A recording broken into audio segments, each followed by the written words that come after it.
Na niseme kwamba sijui kama watu wanafikiria mimi mtu wa Jubilee. Mimi nina chama changu. Kinaitwa usawa kwa wote.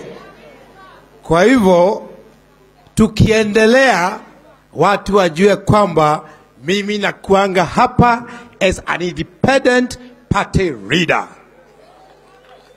Na hiyo nataka watu washike mzuri sana.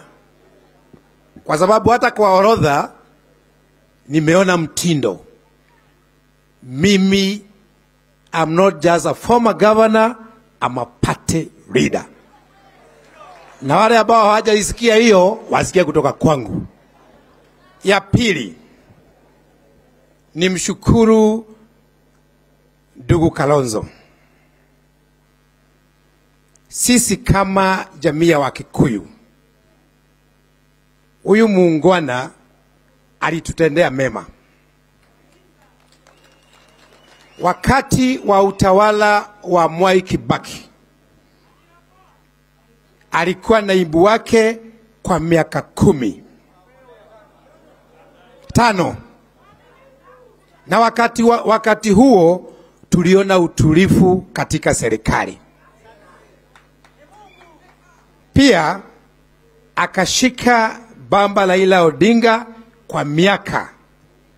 Najua wakati mwingi shukran zinakuanga gumu kutoka.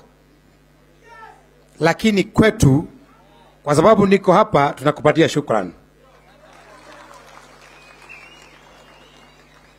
Hiyo nyingine, kuna mambo ambayo baba amesema. Na tumeongea mambo mingi hapa. Unajua watu wakitaka kupoteza mwelekeo, wanaongea kila kitu. Ile kitu kimoja ambacho baba amesema ni mambo ya self-determination. Na unajua inakuwa kisungu. Hiyo kitu ukiweka kwa Kikuyu, kwa Kikamba na kwa kabila nyingine zote ni kugaya bururi. Ni kugawanya serikali. Inchi sio serikali. Kugawanya serikali ni handshake. Hii nyingine ni kugawanya inchi. Kwa sababu filosofia ya hii serikali kutoka kwa Gachagua ni kwamba itatawaliwa na filosofia ya shareholders and non-shareholders. Na yeye amesema hiyo function ya kugawa Kenya yeye iko kwa idara yake.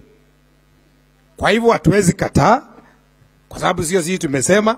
Amesema he is in charge of that department which is supposed to split this country into two.